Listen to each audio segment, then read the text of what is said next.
This story is a work of fiction inspired by real emotions and real situations. Any resemblance to actual people or events is purely coincidental.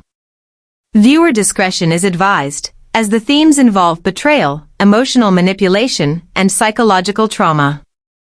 I used to believe that betrayal was loud. That it arrived with screaming matches, slammed doors, and dramatic endings. I was wrong. Betrayal, I learned, is quiet. It shows up in unread messages, in conversations that suddenly feel scripted, in the way someone looks through you instead of at you. It feels like standing in a room where everyone else knows the joke, and you're the punchline.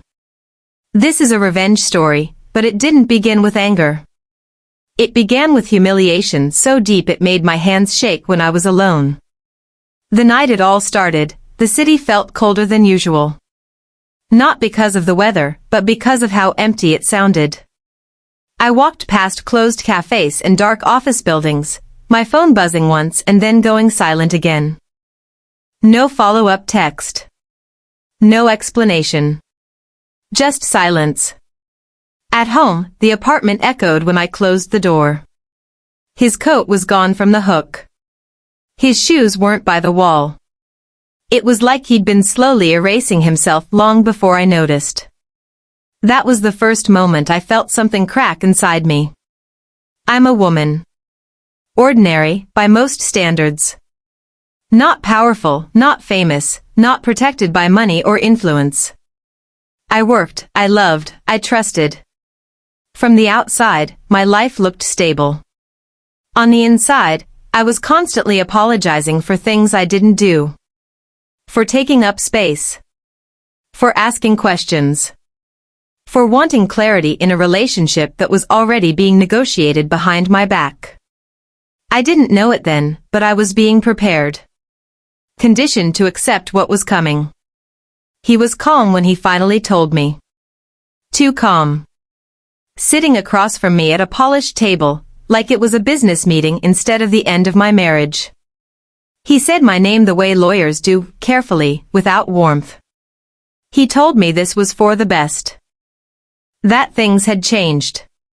That I would be taken care of, financially, if I just didn't make things difficult.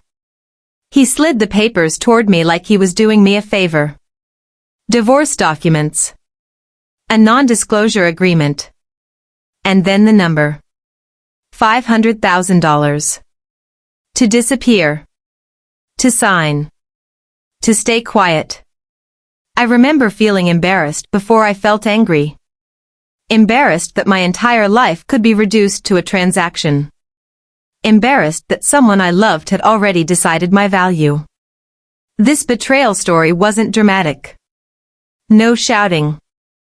No tears from him. Just a quiet, efficient removal. I realized later that this was the cruelest part. He wasn't trying to hurt me. He simply didn't care if he did. The people around him moved just as smoothly. His lawyer smiled too much. His assistant avoided my eyes. Even mutual friends suddenly became busy, unreachable, neutral. I started noticing patterns, conversations that ended too quickly, invitations that never came. It was like being gently pushed out of a room while everyone else pretended nothing was happening. Psychological revenge wasn't even a thought yet. I was still trying to understand how I'd been replaced without ever being told I was unwanted. Nights became the worst. I'd lie awake staring at the ceiling, replaying every conversation, every compromise I'd made to keep the peace.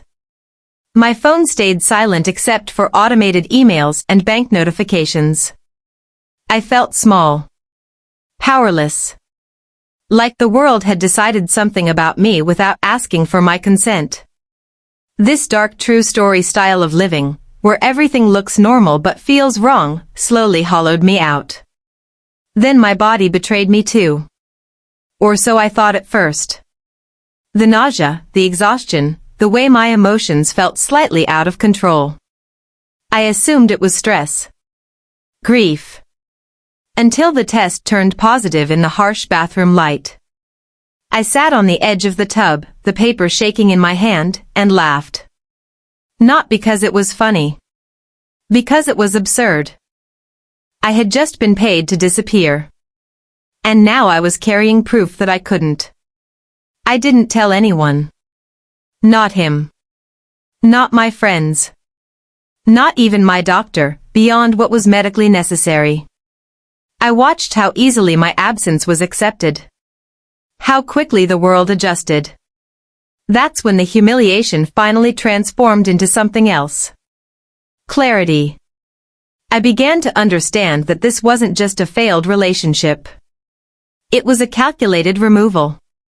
Legal, clean, and designed to leave no mess behind. What he didn't realize was that silence can be a weapon too. While everyone assumed I was gone, broken, bought off, I started paying attention. To timelines. To documents.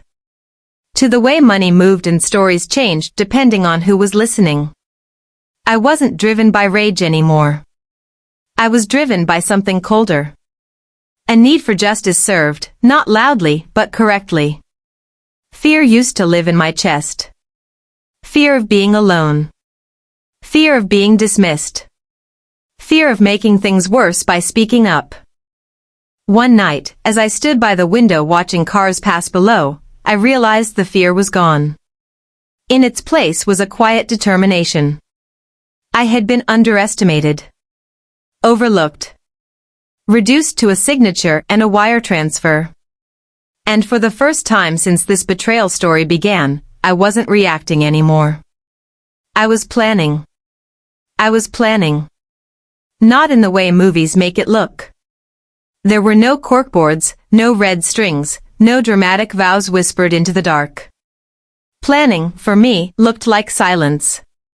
It looked like showing up on time, answering politely, and letting people believe exactly what they wanted to believe. I learned very quickly that when someone thinks you're defeated, they stop watching you. That was the first gift they gave me without realizing it. The money landed in my account 3 days after I signed. A clean transfer. No message attached. Just numbers confirming that my marriage, my history, my voice had been converted into something measurable. I didn't touch it. I let it sit there, untouched, like evidence. Every morning I checked the balance, not because I needed it, but because I wanted to remember how confident he had been that this would end everything. That confidence told me more than any confession ever could. Outwardly, I complied. I moved into a smaller apartment across town. I updated my address. I stopped attending events we once went to together. When people asked what happened, I gave them the version that made them comfortable. It just didn't work. We grew apart. No hard feelings. I watched relief pass over their faces. People don't like mess. They don't like choosing sides. By saying less, I made it easier for them to move on, and easier for me to watch who didn't look back. The manipulation didn't end with the divorce. It just changed shape. I'd hear things indirectly. That I'd been unstable. That I was emotional. That I'd become difficult near the end. He never said these things publicly, of course. He didn't have to. He let concern do the work for him. A raised eyebrow. A sigh. A carefully chosen pause before saying my name. It was subtle enough to sound reasonable, and that made it effective. My reputation began to shift without a single accusation ever being made. At work, opportunities dried up. Meetings I used to be invited to suddenly happened without me. A project I'd helped build was reassigned for efficiency. No one was rude. No one was direct. They smiled, apologized, promised to circle back. Emotional manipulation thrives in polite spaces. It leaves no fingerprints. I told myself to endure. To stay calm. To not confirm the version of me they were quietly circulating. At night, I wrote things down. Not plans. Observations. Dates. Names. Small changes in tone. Who spoke for me when I wasn't in the room? Who avoided eye contact when I entered? Patterns began to form, not dramatic ones, but consistent ones. The same people. The same excuses. The same timing. I wasn't angry while I did this. I was focused. Like someone learning a new language by listening more than speaking. The pregnancy made everything sharper. Not harder, clearer. I became more aware of time. Of consequences. Of what could be taken from me if I wasn't careful. I scheduled appointments under a different name. I paid in cash when I could. I avoided places where questions came too easily. I learned how quickly a woman's body becomes public property once people think they're entitled to an explanation. Silence protected me. Silence kept things mine. I thought about telling him. There were moments, weak ones, where I imagined his face when he found out. Surprise. Panic. Control slipping, just slightly. But I didn't want a reaction. I wanted accuracy. And reactions create noise. Noise hides details. So I said nothing. I let him continue believing the story was finished. From a distance, I watched his life stabilize. New routines. New company. A new narrative that framed him as the reasonable one who had survived something unfortunate. He looked lighter. Untouched. That was the part that stung the most, not that he'd moved on, but that he'd done so without consequence. It made endurance feel like swallowing glass. Quietly. Repeatedly. There were small moments, though. Tiny fractures in his certainty. A message sent to the wrong email. A question asked twice because he didn't like the first answer. He started checking whether I'd really left town. Whether I'd really stopped talking. I could sense it in the way mutual acquaintances suddenly asked casual questions about my plans, my health, my future. Fishing, disguised as concern. I smiled and gave them nothing useful. One afternoon, I ran into his lawyer by accident. Or what passed for accident in a city this small. He froze for half a second too long before greeting me. Asked how I was doing. Said he hoped I was taking care of myself. His eyes dropped briefly to my hands, as if searching for something he couldn't name. I wished him well and walked away. I didn't look back. I didn't need to. The tension followed me out the door. The damage to my personal life was quieter but deeper. Friends I'd confided in became distant, unsure what version of the truth they were allowed to acknowledge. Invitations stopped. Conversations felt edited. I became someone people discussed but didn't include. Isolation has a way of teaching you who benefits from your presence and who merely tolerates it. That lesson stayed with me. Still, I endured. I showed up. I documented. I listened. I learned how systems protect the people who understand them best. How legality and morality rarely overlap. How justice served often requires patience more than passion. None of this felt empowering in the moment. It felt lonely. It felt unfair. But it also felt real. There were warning signs they missed. Not because they were invisible, but because no one expects the quiet person to be paying attention. I stopped correcting misinformation. I stopped defending myself. I let false assumptions settle like dust. I knew exactly how I appeared, bought off, embarrassed, eager to disappear. That image gave me room. Room to think. Room to wait. Sometimes, late at night, I'd feel the old fear try to return. It would creep in with questions. What if I was wrong? What if endurance was just another form of losing? But then I'd remember the look on his face when he slid the papers toward me, so sure, so certain that this was the end. Certainty, I'd learned, is fragile. It depends on ignorance. I wasn't ready yet. Not to speak. Not to act. Not to reveal anything at all. But I was no longer surviving this situation. I was studying it. And while everything on the surface remained unresolved, beneath it all something steady was taking shape. They thought the silence meant nothing was coming. They were wrong. The first sign that something had shifted wasn't dramatic. It came quietly, the way most meaningful changes do. A delayed response. A rescheduled meeting. A question that didn't quite land the way it used to. I noticed it because I was listening for it. He had always moved through life with a kind of relaxed certainty, as if the ground would arrange itself beneath his feet. Now there were pauses. Small hesitations. Moments where his confidence flickered, then returned, slightly forced. It was subtle, but it was there. I stayed invisible. That part was important. I didn't change my routine in any obvious way. I still worked. Still answered emails. Still smiled when required. But I began to see the ripple effects of my silence. He started checking in with people more often, asking questions he'd never needed to ask before.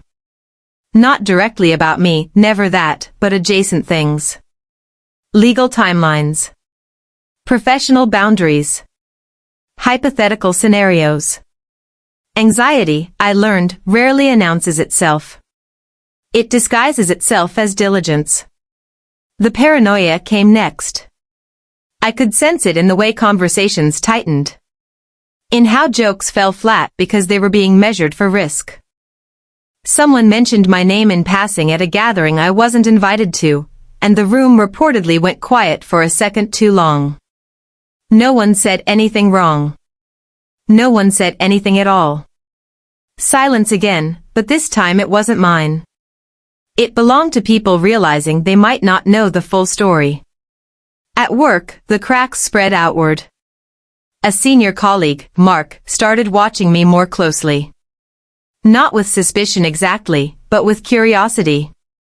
He'd always been observant, the kind of man who noticed when power shifted hands, even slightly. He asked how I was adjusting. If everything was settled. The word lingered between us. Settled implied finality. I told him I was taking things one day at a time. It was true, in a way. He nodded, but his eyes didn't leave my face right away. I caught him once, standing near my desk after hours, pretending to check his phone while scanning the papers I was packing away. There was nothing there to see. That was the point. But suspicion doesn't need evidence to exist.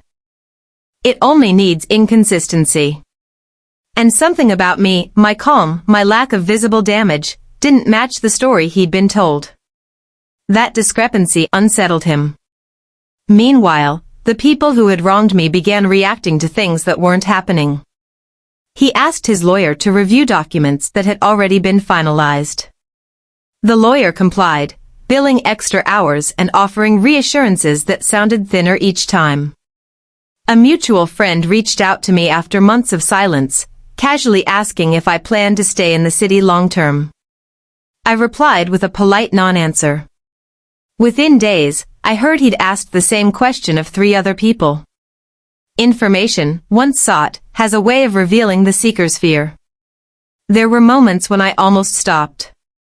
Not because I felt sorry for them, but because the weight of carrying something unspoken can be heavy. One night, sitting alone with my thoughts, I wondered whether endurance had simply hardened me into someone I didn't recognize. Whether this quiet inevitability I felt was justice or just another form of control. Moral doubt doesn't arrive as guilt. It arrives as exhaustion. As the temptation to choose peace over truth. What kept me moving wasn't anger. It was memory. The memory of being slid across a table like an inconvenience.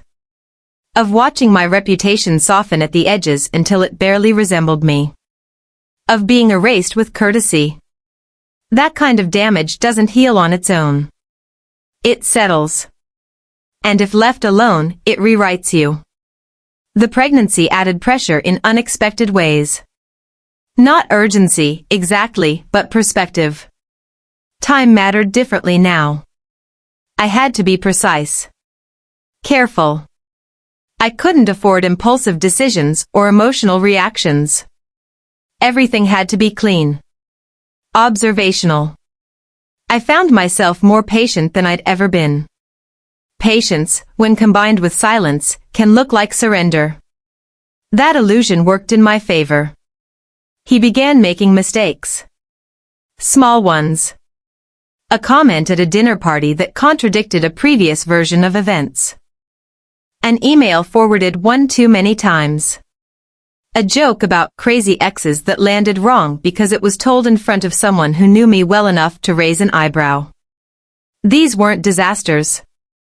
They were hairline fractures. But fractures spread.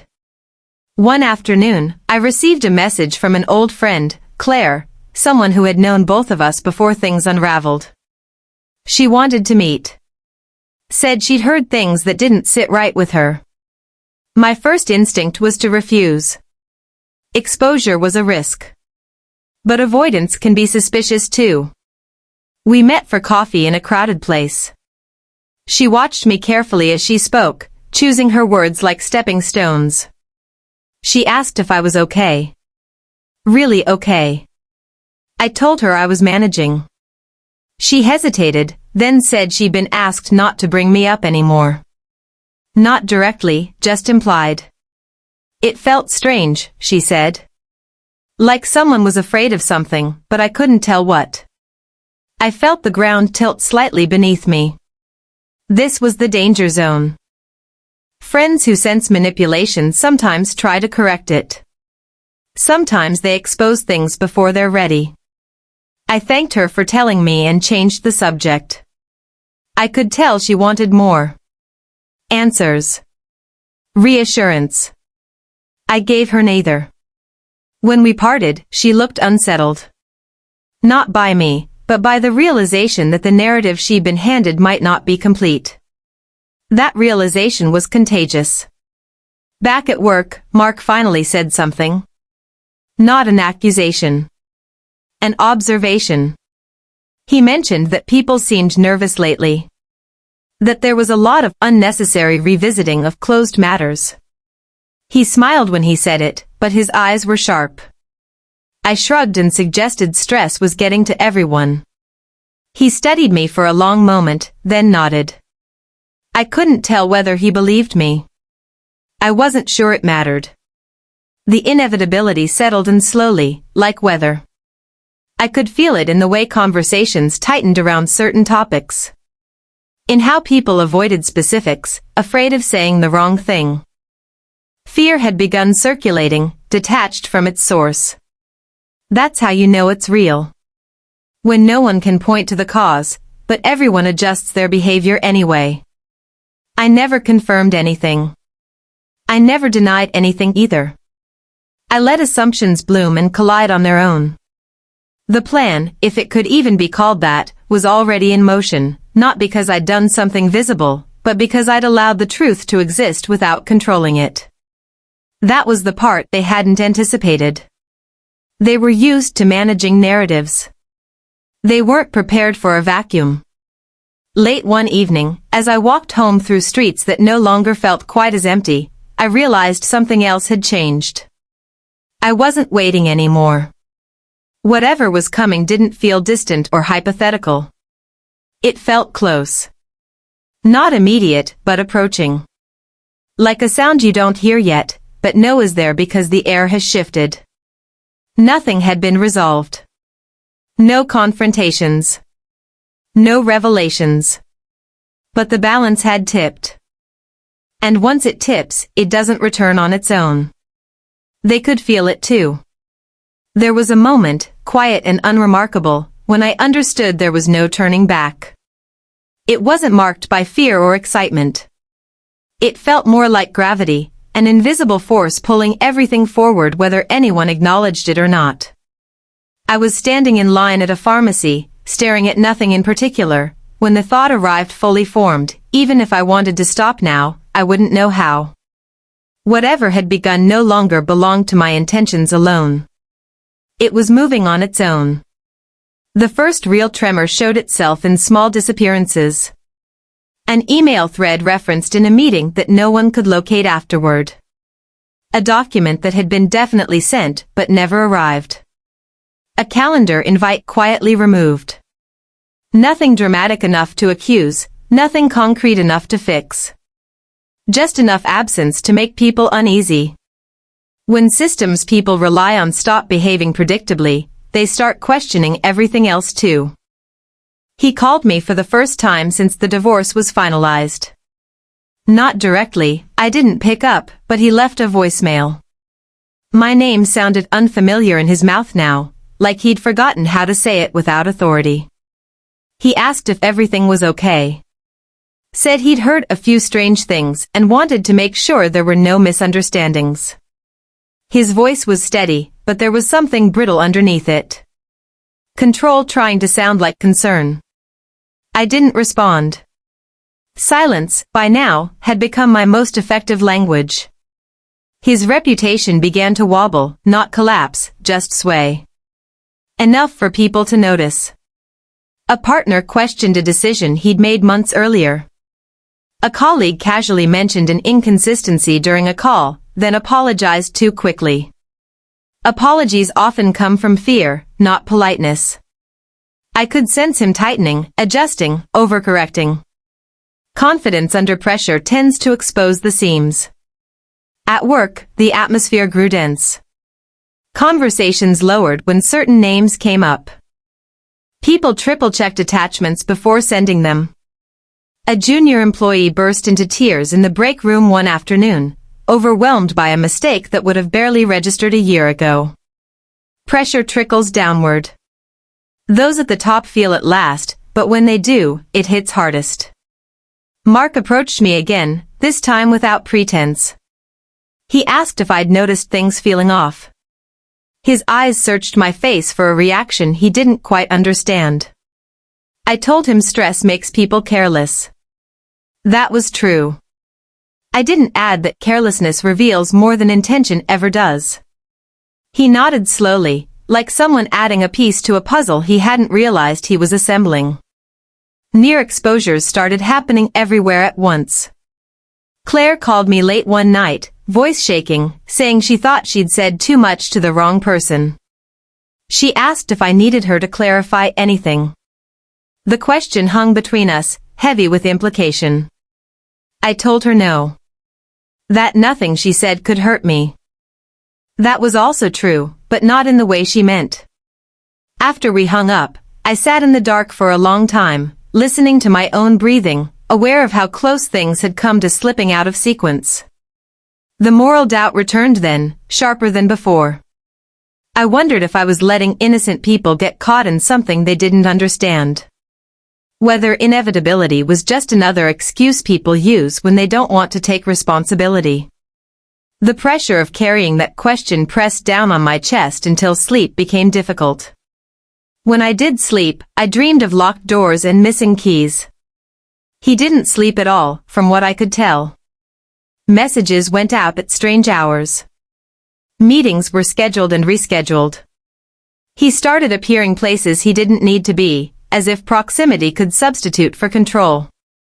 A mutual acquaintance told me he'd snapped at someone over a minor error, then spent 10 minutes apologizing. Emotional breakdowns don't always look like collapse. Sometimes they look like too much effort applied to too little problem. Secrets have a way of surfacing when people panic. Not fully, not cleanly, but enough to cast shadows. Someone mentioned a timeline that didn't add up. Someone else remembered a conversation differently. Memory is unreliable, but patterns aren't. The more he tried to reinforce his version of events, the more attention he drew to it. Defensiveness, I'd learned, is a form of confession without details. I felt the pressure too. In my body. In the way my shoulders stayed tense even when I was alone. In how every sound seemed louder, every pause more significant. There were close calls, moments when I thought I'd misjudged something, moved too slowly, trusted the wrong silence. Each time, the ground held. Barely. Enough to keep going. One evening, I found myself crying without knowing why. Not sobbing, just tears sliding down my face as I stood at the sink, hands braced against porcelain. I wasn't sad. I wasn't scared. I was overwhelmed by the sheer weight of inevitability. By the knowledge that once things reach a certain point, they demand completion. Stories don't like to be abandoned halfway through. The emails kept vanishing. Not mine. Never mine. Always someone else's. Enough to make people question reliability, not blame. Reputations don't shatter in a single moment. They erode. Grain by grain. I watched it happen with a strange detachment, like observing a storm through thick glass. I was inside it, but also somehow outside myself. He sent another message, this time more direct. Asked if we could talk. Said he felt unsettled and didn't like not knowing where things stood. That word again, settled. I deleted the message without replying. The act felt ceremonial. Not cruel. Necessary. There was no conversation left to have that wouldn't derail everything. The unbearable part wasn't fear of being discovered. It was restraint. Holding everything in place while forces larger than me pressed outward. Trusting that the shape I'd allowed to form would hold under its own weight. Trusting that truth, once loosened, doesn't need guidance to find the light. By then, everyone could feel it. The danger. The instability. No one could name it, but they adjusted their behavior all the same. That's how you know something is real, not when it's announced, but when people start acting differently without being told to. I stood at the window one night, city lights flickering below, and felt the pressure crest. There was no relief in it. No triumph. Just the knowledge that whatever came next would arrive whether anyone was ready or not. There was no turning back. The truth arrived the way all devastating truths do, without drama, without warning, and far too late to be undone. I didn't discover it through confrontation or confession. I discovered it through alignment. Timelines that finally clicked. Conversations that suddenly made sense in hindsight. I realized that what I'd believed was a collapse had actually been a construction. The betrayal wasn't a reaction. It was a design. He hadn't fallen out of love. He hadn't panicked. He hadn't made a difficult decision under pressure. From the beginning, there had been a plan to remove me cleanly, quietly, and profitably. The marriage had served its purpose. My trust had been a resource. The divorce wasn't an ending, it was a scheduled phase. Once I saw it, I couldn't unsee it. Every moment replayed itself with brutal clarity. The encouragement to step back from my career for balance. The subtle redirection of assets. The way certain opportunities were framed as risky only when they benefited me. I hadn't been abandoned. I'd been managed. Carefully. Patiently. Until the conditions were right. What shook me most wasn't his role in it. It was discovering who else had benefited. The promotion I'd been passed over for didn't disappear into thin air. It landed with someone who'd quietly positioned herself as neutral during the divorce. The contract I'd helped negotiate didn't stall, it was reassigned. The story that painted me as unstable hadn't spread accidentally. It created space. For others to rise. For others to profit. My pain had lubricated a system that rewarded silence and punished disruption. That realization hit harder than any insult ever could. Because it meant this wasn't personal. It was structural. And structures don't feel remorse. By then, I had already crossed a line of my own. Not legally. Not visibly. But internally. I had made a sacrifice I couldn't reverse. I had chosen to stay silent at a moment when speaking would have protected me. I did it deliberately. I let an assumption stand that altered how people saw me. I watched a door close that would never open again. That loss was real, permanent, and necessary. That was when the feeling of being trapped settled in, not by them, but by my own commitment. I couldn't walk away now without losing everything I'd already given up. The endurance. The isolation. The moral doubt. They would mean nothing if I stopped. Whatever this was had a momentum that demanded completion, even if the cost was higher than I'd anticipated. The pressure intensified. He began unraveling in less controlled ways. Missed calls turned into multiple messages. Politeness gave way to irritation. Irritation slipped into fear. He knew something was wrong now, not because he'd been exposed, but because the system he trusted had started behaving unpredictably. Systems don't like anomalies. And I had become one. Someone tried to warn me. A quiet comment. A suggestion that I should protect myself while I still could. They didn't know how late it was. I thanked them and did nothing. That choice haunted me in the quiet hours, when doubt pressed hardest. When I wondered whether surviving this mentally would require becoming someone colder than I wanted to be. The pregnancy grounded me even as it complicated everything. It reminded me that there were stakes beyond reputation and justice. That there would be a future shaped by whatever choices I made now. That knowledge didn't stop me. It sharpened me. Trapped doesn't always mean powerless. Sometimes it means fully aware of the cost.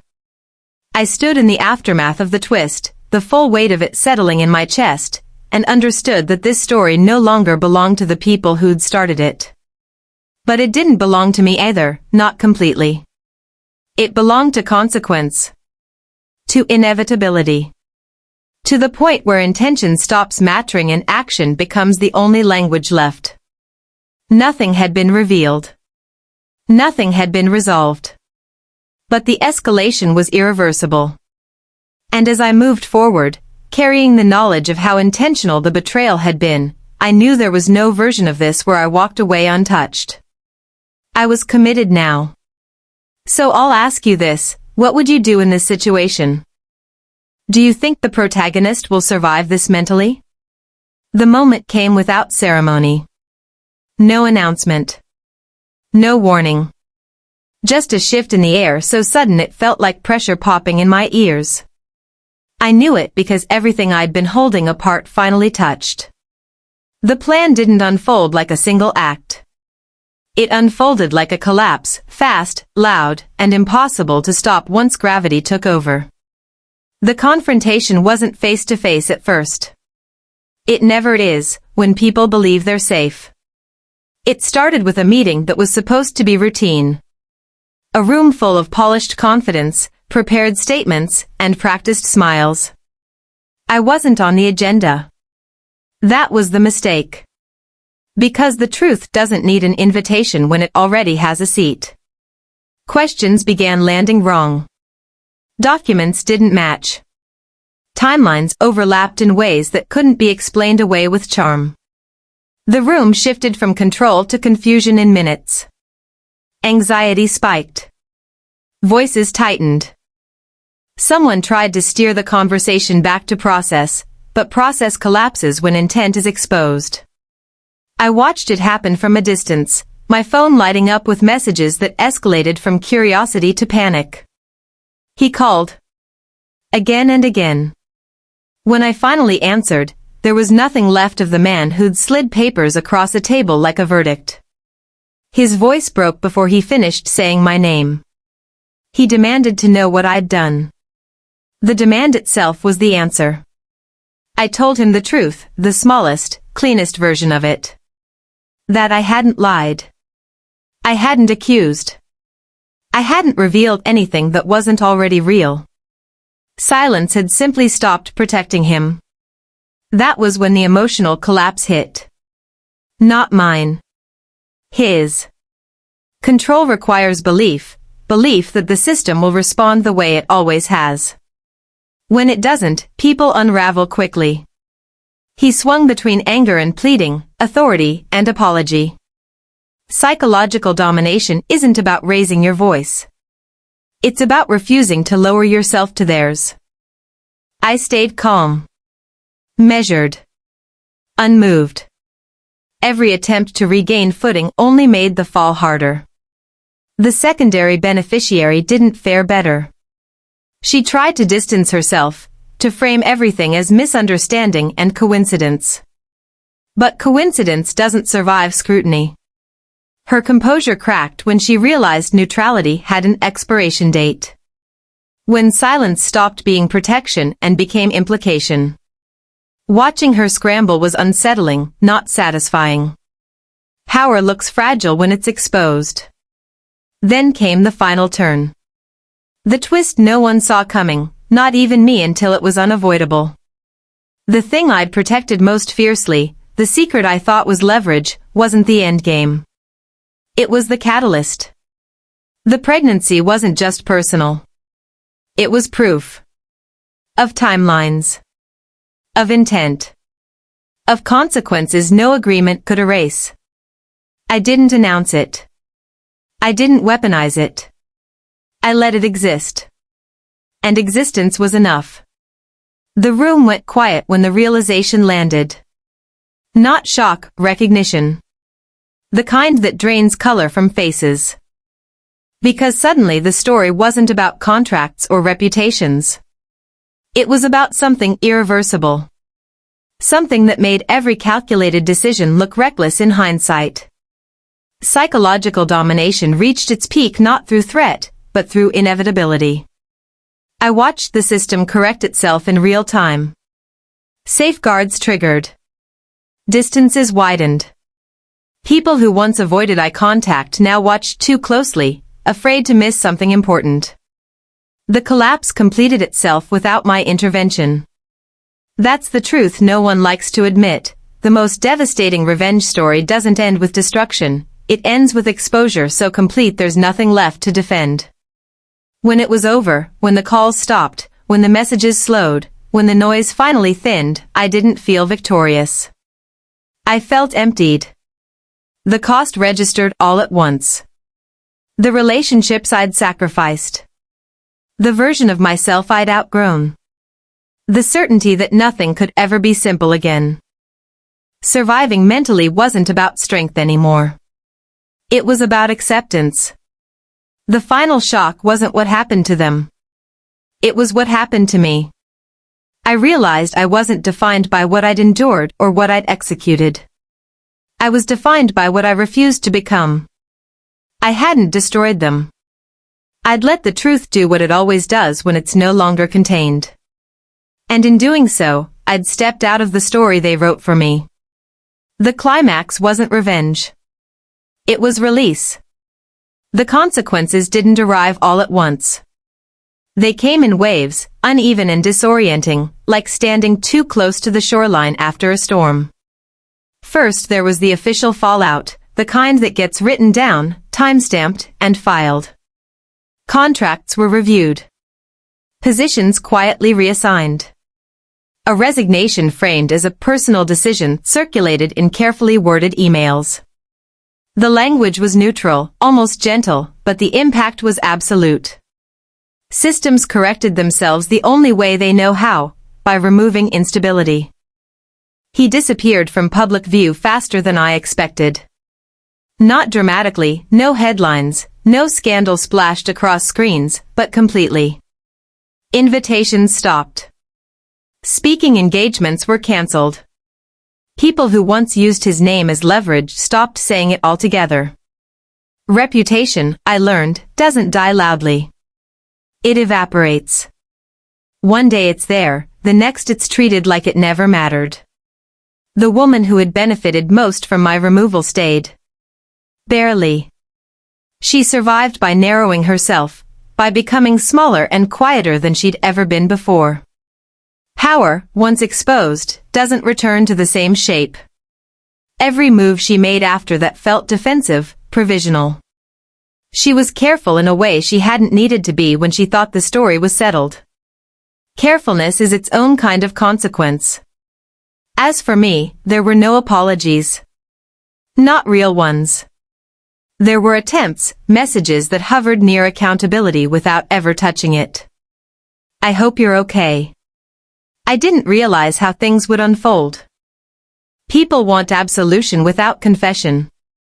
I didn't give it to them. I didn't argue either. I let the space between us stay exactly as wide as it needed to be. Professionally, I didn't get back what I'd lost. Not the role. Not the momentum. That door stayed closed, just as I'd known it would. But something else opened in its place, something quieter, less visible, and far more durable. People started asking for my opinion again. Not publicly. Privately.